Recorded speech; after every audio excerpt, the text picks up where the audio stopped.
नमस्कार, मैं हूँ डॉक्टर अजय भांबी और हम बताने जा रहे हैं 15 अगस्त 2024 का भविष्यवाणी। सबसे पहले तो आपको स्वतंत्रता दिवस की ढेर सारी शुभकामनाएं। उसके बाद हम बात करते हैं आज के भविष्य की।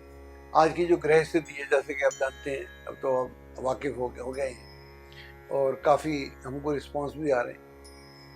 थोड़ा नया था, कुछ लोग बोल रहे शुरू में तो हमको समझ में नहीं आ रहा था, लेकिन अब हम देखते भी हैं, पंचांग भी देखते हैं, कुंडली बनाते हैं, तो हमको समझ में आ रहा है आप जो कहना चाह रहे हैं। ये भी एक तरीका है, इस तरीके से हम अपने कामों को बेहतर कर सकते हैं। तो आज का जो दिन है, एक तो देश स्वतंत्र हुआ था और दूसरा जो एंगल है वो बुध और चंद्रमा के बीच में है, वो त्रिकोण बन रहा है। त्रिकोण हर जगह अच्छे माने जाते हैं, चाहे वो वेस्टर्न एस्ट्रोलॉजी हो, चाहे इंडियन हो या वैदिक हो। तो चंद्रमा जो है सैजिटेरियस में है, धनु में, और बुध जो है वो सिंह में है, लियो में, और इन दोनों ग्रहों में एक सुंदर त्रिकोण बन रहा है, जिसको हम नवम पंचम भी बोल सकते हैं, नवम पंचम की भाषा में बोल सकते हैं। चंद्रमा और बुध जब कनेक्ट होते हैं तो चंद्रमा को हम बोलते हैं इमेजिनेशन, मन।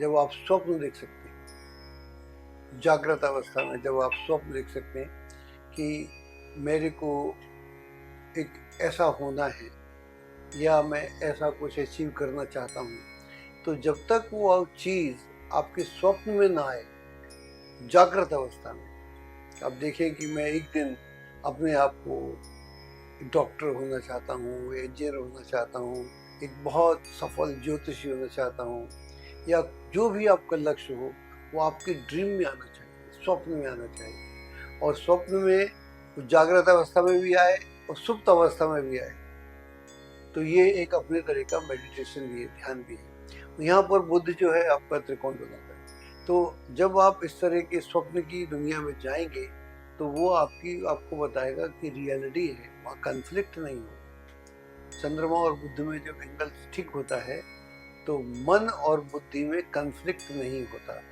जब ये कन्फ्लिक्ट नहीं होता तो जो भी लक्ष्य हैं वो प्राप्त किए जा सकते हैं।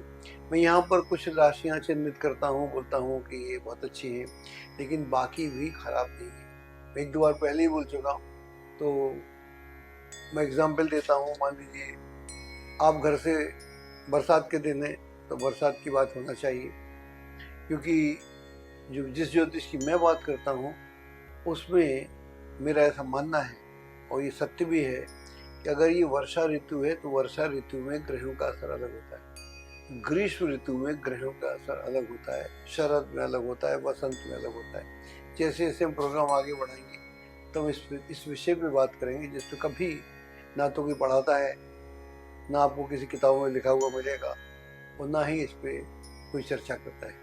जितनी कॉन्फ्रेंसेज होती हैं उसमें अवार्ड लेने में सब लगे रहते हैं, ज्योतिष के मर्म की बात नहीं करता है। तो वर्षा ऋतु में आप जान सकते हैं कि ग्रह उतने तेज नहीं होते, क्योंकि आपका जो ज्योतिष आयुर्वेद का संबंध है, आपकी जो जठराग्नि है, जब वही कमज़ोर हो गई, वो ग्रह आकाश में कमज़ोर हो गया, बाद में से छुप गया, तो उसका असर तो होना चाहिए। लेकिन आज बहुत अच्छा दिन है, आज एंगल बना हुआ है, तो इस एंगल में आप जो भी करेंगे उसमें आपको सफलता मिलेगी। हाँ, मैं एग्जाम्पल दे रहा था, मान लीजिए आप घर से निकले और छाता लेके नहीं चले और बरसात हो गई, तो मालूम पड़ा आपके मित्र के पास छाता था, तो उससे दोनों उस छाते से, या उसके बाद एक्स्ट्रा था, उसने कहा एक्स्ट्रा लो जाओ। तो जिनके लिए खराब है उनके लिए इस तरह समझना पड़ेगा। जो राशियाँ बेहतर हैं उनकी बात कर लेते हैं। मेष के लिए मेष, मिथुन, सिंह, तुला, वृश्चिक और कुंभ, ये राशियों के लिए यह युति जो है बहुत अच्छी है।